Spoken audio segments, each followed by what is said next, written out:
સરસર હંસના હાથ સરોવરે સરોવરે હંસ નથી હોતા, એ તો માન સરોવરમાં હોય છે. બાજ ગજરાજ નહીં દર હાથી ઘોડા એવા જનાવરો ઘેરે ઘેરે ન બાંધ્યા હોય. સરસર હંસ ન હોત, બાજ ગજરાજ નહીં તર સુફલ ન હોત. ઝાડવે ઝાડવે હારા ફળ ના આવે, ક્યાંક કેરી આવે ને ક્યાંક બાપલા લીંબોળી લટકતી હોય.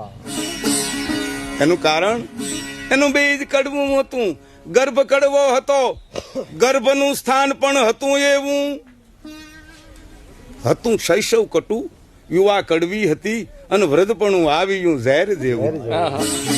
જે વાવી હતી એ જ લટકી રહી, દિન પછી એને અમે ઘણી મધમાઈ બોલી, પણ ખબર અંતે પડી જે હતી તે હતી, એ હતી લીમડાની લીંબોળી.